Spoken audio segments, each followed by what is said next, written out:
브람스 TV 파수꾼 새벽 기도회입니다. 신천지 초등과정 제12과 주제는 비유한 짐승과 머리, 뿔, 꼬리입니다. 신천지 교리 비평의 제목은 기독교의 구원론과 신천지의 구원론은 완전히 다르다, 이러한 제목이 되겠습니다. 신천지 강사는 12과를 시작하면서 비유의 답, 총회장만이 알고 있는 계시받은 말씀, 짐승에 대한 비밀, 또 머리, 뿔, 꼬리에 대한 비밀의 답이 있다 그러면서 짐승은 거짓 목자를 말하는 거고, 머리는 우두머리 목자, 뿔은 머리에 속해서 싸우는 권세자, 또 꼬리는 짐승에게 속한 거짓 선지자, 이렇게 비유의 답이다라고 설명합니다. 그러면서 성경을 네 가지로 구분합니다. 역사서가 있고 예언서가 있고 또 교훈, 성취. 그러나 여기 몇 가지 문제가 있는 것은 성경을 네 가지로 구분을 딱 잘라서 할 수는 없어요. 왜냐하면 역사서 안에 교훈이 들어가 있잖아요. 역사서 안에 예언의 내용이 있고 이게 다 같이 맞물려 돌아가죠. 또 예언서 안에 역사가 들어가 있잖아요. 그러니까 이런 식으로 구분을 해가지고 자기들이 원하는 대로 이끌어 가려고 하면 안 되죠. 그래서 이제 성취. 그러면 성경 성취가 다 되었습니까? 아직 성취가 안 됐죠. 물론 신천지가 성취됐다고 하니까 다 그렇다 치고 18장, 19장, 20장 아직 성취된 게 없지 않습니까? 신천지는 장막 성전에다가 계시록을 다 끼워 맞추고 과거에다가 끼워 맞춰 가지고는 성취됐다. 그건 누구나 다 할 수 있는 거고, 미래에 대한 것에 말씀을 해석을 했는데 그게 성취된 게 있느냐? 하나도 없습니다. 그러니까 이렇게 성취다라고 단정을 아직 지을 수는 없는 거예요. 또 그러면서 역사서와 예언서에는 짐승이 나오는데 역사서에는 육적인 짐승이고 예언서에는 영적인 짐승이다. 그러면서 예언서에는 하나님 소속의 짐승, 사단 소속의 짐승이 있다, 이렇게 말합니다. 그러면 역사서에 나오는 육적인 짐승, 이 육적인 짐승이라는 말은 문자 그대로 해석을 한다는 거 아닙니까? 예언서에 나오는 짐승은 영적인 짐승이다. 그럼 여기는 하나님만이 알고 있는 답이 있다는 거죠. 이게 영적인 거란 말은 상징적인 건데 신천지는 자꾸 영적인 표현을 하고 있습니다. 그래가지고 비유풀이로 하는 것을 볼 수 있습니다. 신천지 강사는 이 말씀을 하고 난 뒤에 역사서에 나오는 육적인 짐승을 거론하면서 배도자다 이러거든요. 이 비유한 개, 돼지, 잃어버린 양은 역사서에 나오거든요. 역사서는 짐승이 육적인 거잖아요. 영적으로 해석하면 안 되는 거죠. 뭐라고 해석하느냐면 신천지 강사는 주인이 없는 상태, 즉 배도자들을 가르쳐 잃어버린 양이라고 말씀하고 계시죠. 잃어버린 양이 배도자다, 이 말은 신천지는 이걸 영적인 해석이다, 비유의 답이다. 역사서잖아요. 마태복음, 마가복음. 그런데 역사서에 나오는 양을 지금 영적으로 해석하고 있거든요. 그래서 예수님께서 잃어버린 양 외에는 다른 데로 보내심을 받지 아니하였도다라고 말씀하신 이유는 예수님, 즉 구원자이신 예수님께서는 배도자들을 구원시키기 위해서 오셨다는 의미가 되겠습니다. 그래서 정리해보면 비유한 개, 돼지, 잃어버린 양은 바로 말씀을 저버린 자, 배도자를 설명하는 것이 되겠습니다. 그러니까 예수님께서 장막 성전에 잃어버린 자들을 찾으러 왔는데 그들이 배도했기 때문에 신천지로 이게 넘어왔다, 자, 그렇게 결론을 내리잖아요. 지금 마태복음 15장에 나오는 잃어버린 양, 이건 역사서거든요. 역사서가 되려면 육하 원칙이 들어가죠. 언제, 어디서, 누가, 왜, 무엇을 어떻게, 이 육하 원칙이 적용이 되면 이게 역사입니다. 역사서에서 나오는 짐승은 육적인 짐승도 해놓고는 방금 그렇게 말하고는 지금 이건 또 자기들이 원하는 대로 영적인 짐승으로 풀어갑니다. 이게 모순입니다. 앞뒤 말이 맞지가 않아요. 그러니까 전혀 생각 없이, 그러니까 신천지 강사는 뭐 집화장이 가르쳐 주는 대로, 또 집화장은 총회장이 가르쳐 주는 대로,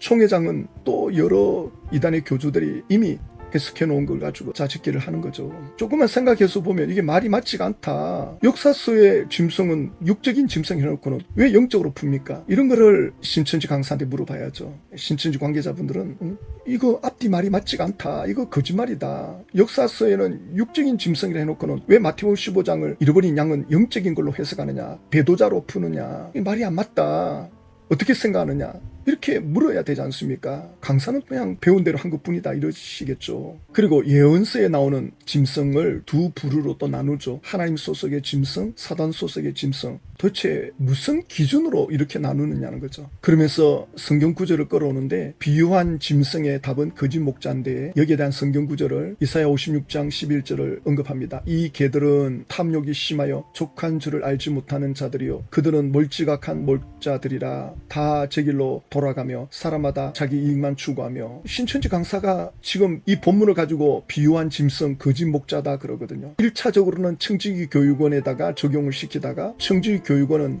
결국 하나님의 선민을 배도시킨 멸망자들이다. 개신교의 대표가 된다. 바벨론이다. 자, 이렇게 결론 내리잖아요. 그러면 바벨론에 있는 목자들이 다 이렇게 개처럼 탐욕이 심하다? 지구에 크리스찬이 30억이 넘는데 신천지는 뭐 20-30만 명이 된다 합시다.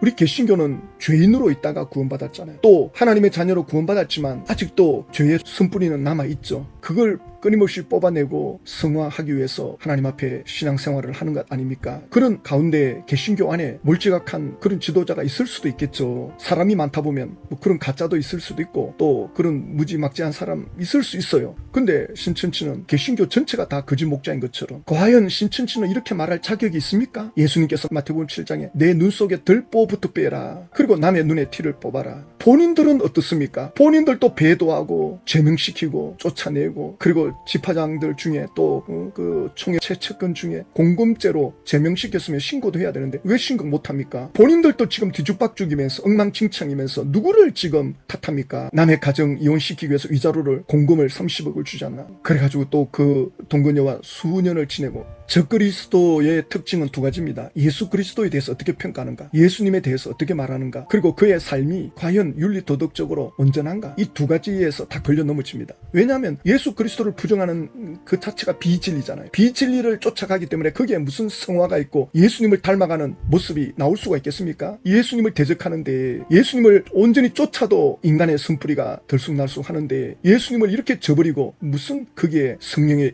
열매가 맺히겠습니까? 그러니까 이렇게 말할 자격이 있냐고. 개신교의 목자들에 대해서 개 취급할 만큼 신천지가 그렇게 거룩합니까? 그렇게 깨끗합니까? 그렇게 예수님 수준의 삶을 삽니까? 자기들의 눈에 있는 덜보부터 먼저 빼라고요. 적반하장이죠. 그 이사야 시대에 그런 몰지각한 목자들이 있었겠죠. 그걸 끌어와가지고는 오늘날 개신교가 다 이런 것처럼 결국은 이렇게 풀어가잖아요. 신천지 강사가 또 하나 덧붙입니다. 멸망자를 비유한 짐승 사단 소속 그러면서 창세기 3장 1절에 들짐승 가운데 있는 뱀 또 서기관 바리새인들도 뱀 또 거짓 선지자들 이리 완전히 이건 적반하장이에요. 서기관 바리새인들은 예수님을 따르지 않았지만 오늘날 저희들은 예수님을 따라요. 예수님이 신천지 총회장 몸에 영으로 재림에 계신다고 하는데 아무리 살펴봐도 예수님을 쫓아가는 구석이 없어요. 총회장 삶이 예수님을 닮아가는 삶이 없다고요. 예수님을 높이는 삶이 없습니다. 그야말로 그가 서기관 바리새인이죠. 그리고 신천지 관계자들은 또 개신교 목사들에게 뱀이라 그러거든요. 개신교 목사들은 뱀이다. 미혹하는 거다. 근데 뱀이 아담 하와를 미혹할 때 뭘 말했습니까? 두 가지 말했죠. 너희들은 죽지 않는다. 그리고 하나님처럼 된다. 개신교 목사들이 그렇게 미혹합니까? 우리는 죄인이다. 아담의 후손이고 우리는 하나님처럼 되려고 한 아담의 그 죄 때문에 죄의 유전자를 가지고 우리가 태어났다. 근데 신천지야말로 에덴 동산의 뱀처럼 말하잖아요. 여기 오면 죽지 않는다. 14만 4천 안에 들어오면 육체 영성 들어간다. 이것이야말로 에덴 동산의 뱀 아닙니까?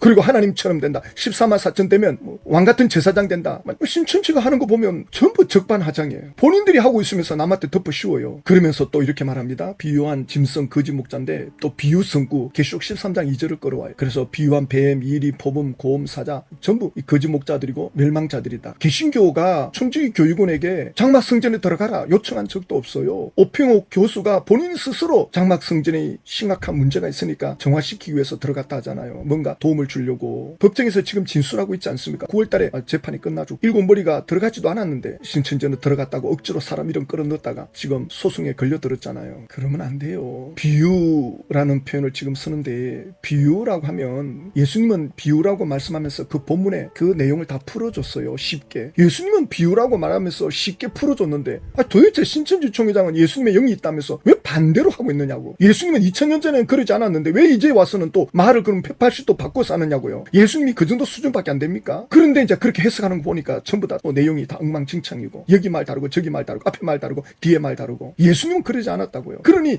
신천지 총회장 안에 뭐 임해 계신다는 예수님이 아니란 말입니다. 사탄이라고요. 비유풀이가 어떻게 이렇게 나옵니까? 무슨 비밀입니까? 그리고 상징은 이미 다른 성경에서 다 이미 정보를 공유해주고 있죠. 이런 용이나 짐승을 저희들은 상징으로 보는데 신천지는 비밀이다. 아무도 모르게 적이 모르도록 감춰놓은 거다. 누가 적입니까? 사도 요한이 다만 이 계시록을 묵시록으로 이렇게 상징적으로 표현한 건 그 당시 로마 지도부가 알면 안 되니까 로마 당국이 이걸 알면 당장 찢어버리고 사람 잡아낼 거 아닙니까? 그러니까 계시록을 읽어도 로마 당국이 모르죠. 황제를 대놓고 지금 지적하고 있는데 그 당시 구약 성경을 아는 분들은 이걸 쉽게 이해하죠. 왜냐하면 다니엘 7장에 가면 네 짐승이 나오잖아요. 그래서 이 짐승이 무슨 뜻입니까? 하나님의 선민을 대적하는 나라의 왕들이다. 바벨론, 메데파사, 헬라, 로마. 이미 다니엘서 7장에서 말해주고 있잖아요. 로마의 10뿔 나오잖아요. 그래서 네 나라 왕들인데 이 뿔들이 성도들과 싸운다. 그래서 이긴다. 그렇죠. 핍박을 하니까 이기는 거죠. 사람을 잡아 죽이는데. 그러나 이기지만 예적부터 계셨던 주님이 오셔서 그들을 심판하고 성도들을 하나님의 나라로 이끄신다. 이렇게 말씀해 놓았잖아요.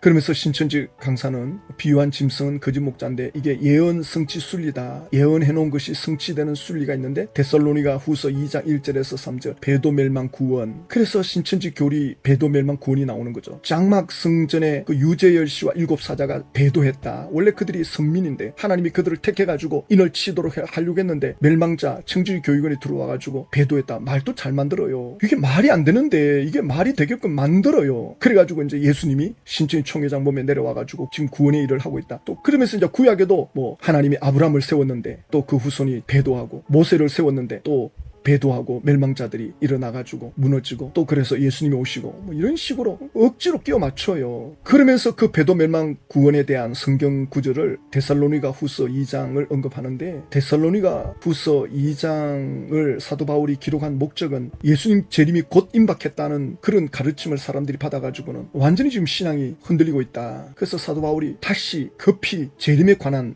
편지를 보내죠.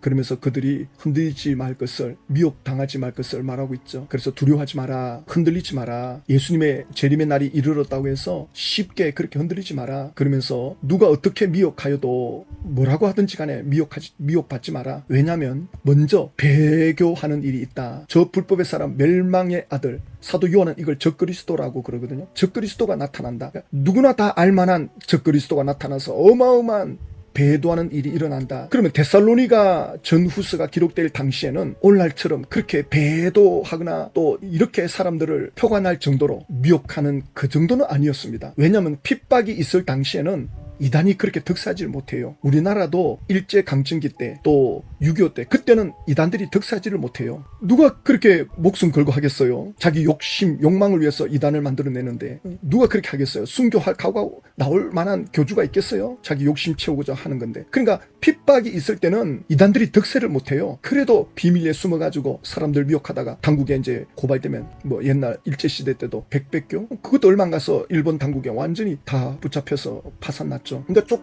조금만 드러나면 바로 끝장나니까. 그러니까 오늘날 지금 대한민국처럼 이렇게 커지지를 못해요. 만약에 핍박 시대였다면 벌써 끝장났으니까 이렇게 커지지를 못해요. 그러니까 사도 바울이 진짜 배교하는 일이 일어난다. 정말 적그리스도가 일어나서 온 세계가 긴장할 만한 일들이 일어난다. 그 말씀을 하고 있고 예수님께서도 또 그렇게 말씀하셨죠. 마태복음 24장에 재림의 때가 되면 그런 거짓 선지자들 일어날 것이다. 미혹당하지 마라 말씀하고 있죠. 데살로니가 후서 2장 4절에 그는 대적하는 자라 적그리스도죠. 신이라 불리는 모든 것과 숭배함을 받는 것에 대항하여 그 위에 자기를 높이고 그러니까 자기를 더 신격화하는 거예요. 하나님을 대적하면서 성전에 앉아서 자기를 하나님이라고 내세우니라. 신천지 총회장이야말로 성전에 앉아가지고 자기가 하나님 노릇하고 있지 않습니까? 본인이 지금 적그리스도 노릇을 하고 있으면서 이걸 청지교육원에 덮어씌우고 오늘날 개신교에다가 덮어씌우고 우리 개신교는 예수님을 따라간단 말입니다. 그러면서 내가 너희와 함께 있을 때에 이 일을 너희에게 말한 것을 기억하지 못하느냐. 너희는 지금 그로 하여금 그의 때에 나타나게 하려 하여 막는 것이 있는 것을 아나니 불법의 비밀이 이미 활동하였으나 지금은 그것을 막는 자가 있어 그 중에 옮겨질 때까지 하리라. 율법을 행하는 적그리스도, 거짓 선지자, 이런 이단들이 활동을 하고 있으나 아직은 그걸 누르는 자가 있다. 지금은 아직 이 적그리스도를 누르고 있다. 하나님께서, 성령님이 누르고 있다 그러죠. 아직은 때가 아니다. 아직은 적그리스도가 판을 칠 때가 아니다. 아직 이거 가지고는 적그리스도가 판을 친다고 할 수가 없다. 아직은 미미하다. 그러나 판을 칠 때가 온다. 적그리스도가 완전히 자기 본색을 드러낼 때가 온다. 그때 재림의 때가 된다. 그 말씀을 하는 거죠. 예수님께서 제자들에게 땅끝까지 복음이 전파되면 그제서야 내가 오리라, 이런 말씀하셨죠. 그러니까 예수님의 복음이 땅끝까지 전거될 때 동시에 마귀도 맞불 작전으로 나오는 거죠. 자기 때가 얼마 남지 않은 줄 알고. 그래서 마지막 때가 되면 될수록 적그리스도가 왕성한 활동이 나타나고 동시에 복음의 역사, 성령의 역사가 강하게 나타납니다. 강하게 성령의 불같은 역사가 나타나면서 마귀도 강하게 활동하는 마지막 때가 되면 이 두 극단이 강하게 나타나면서 구분이 딱 돼버립니다. 확실하게 하나님을 믿을 자와 배도할 자와 적그리스도를 따라갈 자가 완전히 이제 갈라지는 마지막 때가 옵니다. 지금 이제 서서히 이제 우리 대한민국만 보더라도 이게 이제 드러나고 있죠. 이제 갈수록 이게 더 심하게 나타날 것입니다. 하나님의 역사가 강하게 나타나는 곳이 있고 강하게 대적하는 곳이 있고 분명한 색깔이 이제 나누어지는 그러한 때가 오면서 예수님의 재림이 이제 나타나는 거죠. 그래서 데살로니가 후서 2장 8절에 그때의 불법한 자가 나타난다. 그런데 주 예수께서 그의 입의 기운으로 그를 죽이시고 강림한다. 그 강력한 적그리스도를 주님이 강림하면서 심판한다. 그러면 왜 이 악한 자가 나타나도록 적그리스도가 활동하도록 허락하셨나? 사도 바울 시대 때도 그렇게 숨어서 적그리스도 노릇하는 자, 또 예수님이 재림이 가까워 올수록 이 사탄의 활동이 왕성하게 드러나게 될 텐데 왜 이런 이단의 교주들을 허락하셨나? 왜 이걸 드러내시나? 말하고 있죠. 불의의 모든 속임으로 멸망하는 자들에게 있으리니 이는 그들이 진리의 사랑을 받지 아니하여 구원함을 받지 못함이라. 이러므로 하나님이 미혹의 역사를 그들에게 보내사 거짓 것을 믿게 하심은 진리를 믿지 않고 불의를 좋아하는 모든 자들로 하여금 심판을 받게 하려 하심이라. 진짜와 가짜를 구별하는 방법 중에 하나가 핍박입니다. 박해 시대에 진짜와 가짜가 확연하게 나누어집니다. 가짜는 그냥 숨어 들어가 버리고 사라집니다. 또 하나 미혹의 영의 역사에 의해서 진짜와 가짜가 확연하게 나누어집니다. 예수님을 따를 거냐, 예수님을 따를지 않을 거냐, 이 적그리스도를 통해서, 이 거짓 선지자들을 통해서, 이 이단의 교주들을 통해서 예수님을 따를 자와 예수님을 따르지 않을 자를 확연하게 구분하는 심판의 계기, 진리를 쫓느냐 쫓지 않느냐를 판단하는 도구로 하나님이 서신다. 보십시오. 신춘 총회장 예수 믿어도 구원이 없다 그러잖아요. 소름 끼치는 말입니다. 예수님만한 구원자가 어디 있습니까? 예수님이 이랬다 저랬다 하는 분입니까? 총회장 몸에 영이 예수님이 함께하는데 그래 그의 삶이 사도 바울보다도 못한, 예수님의 제자들보다도 못한, 제자들이 뭡니까? 일반 교인보다도 못한 삶을 사는데 예수님이 그렇게 살도록 그 안에 함께하고 있습니까? 웃기는 이야기입니다. 그의 삶은 예수님이 이끄는 삶이 아닙니다. 그리고 성취된 것이 뭐가 있습니까? 계시받아서 미래를 예언해가지고 성취한 게 뭐가 있습니까? 하나도 없습니다. 곧 이루어진다 곧 이루어진다 그러면서 40년을 끌어왔거든요. 아무것도 이루지 못하고 세상을 떠날 겁니다. 그때 이제 하나님의 택한 자녀들은 주께로 돌아오겠죠. 적어도 미혹받은 택한 자녀들이 신천지 안에 있을 것 아닙니까? 주님께서 택한 자녀들까지 미혹을 받아서 들어간다니까. 이때는 택한 자녀들이 돌아옵니다. 이때 돌아오지 않으면 이건 정말 택한 자녀가 아니지 않나 이렇게 밖에 볼 수밖에 없죠. 1992년도 예수님 재림할 때 휴가한다. 많은 사람들이 그게 쫓아갔죠. 그게 불발이 되자 예수 믿는 사람들은 교회로 돌아왔죠. 그렇지 않는 사람들은 또 다른 아류를 쫓아가는 걸 보았습니다. 신천지가 무너질 때 하나님의 택한 자녀들이 주께 돌아오기를 우리는 소망하면서 기도합니다. 하나님, 신천지 총회장은 성전에 앉은 하나님 노릇하는 교주입니다. 하나님의 택한 자녀들까지 미혹되어 있는데 신천지가 무너질 때 저들이 깨닫고 예수님께로 돌이키도록 은혜를 베풀어 주시옵소서. 예수님의 이름